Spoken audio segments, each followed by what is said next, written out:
पालनपुर गांव में महेश और कविता दोनों पति पत्नी रहा करते थे।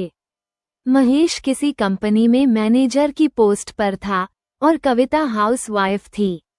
दोनों एक दूसरे से बहुत प्यार करते थे।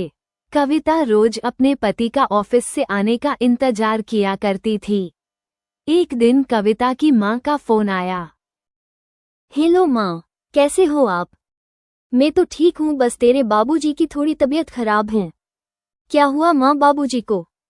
वो कल शाम को काम से लौटते समय बारिश में भीग गए थे, इसलिए उन्हें ठंड लग गई।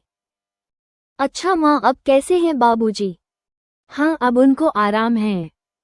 वो बेटा मैं ऐसे कह रही थी, अगर तुम दामाद जी के साथ 1-2 दिन हमारे पास आ जाती तो हमें अच्छा लगता।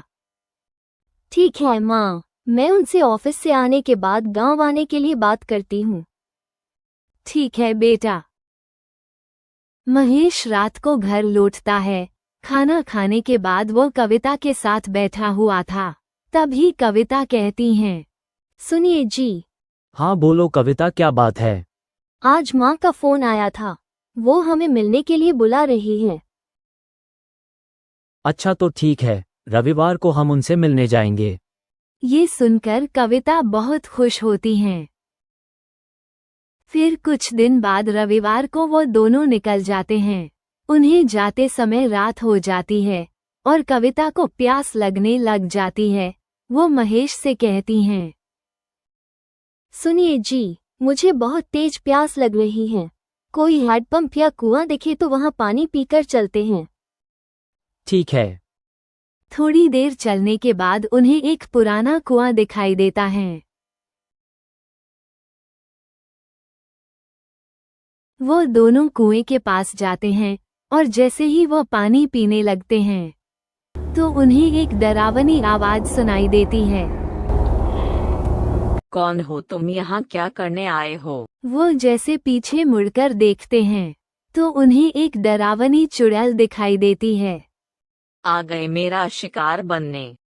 तुम्हारी मौत मेरे हाथों लिखी हुई है। वो दोनों वहां से भागते हैं, लेकिन चुड़ैल भी उन दोनों के पीछे पीछे आ रही थी। भागते भागते उन्हें अचानक पुराना मंदिर दिखता है।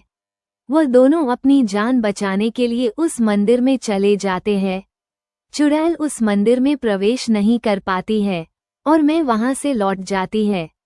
चुड़ैल के जाने के बाद वह दोनों वहां मंदिर से निकलकर अपने घर की ओर जाते हैं। घर पहुंचते ही यह घटित हुई घटना कविता अपनी माँ को बताती है।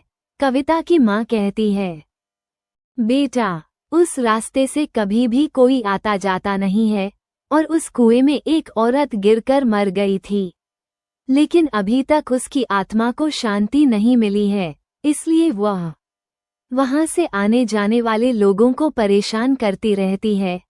आज भगवान तुम्हारे साथ थे, इसलिए तुम लोग बच गए, मगर अब कभी भी तुम उस रास्ते से कभी मत आना।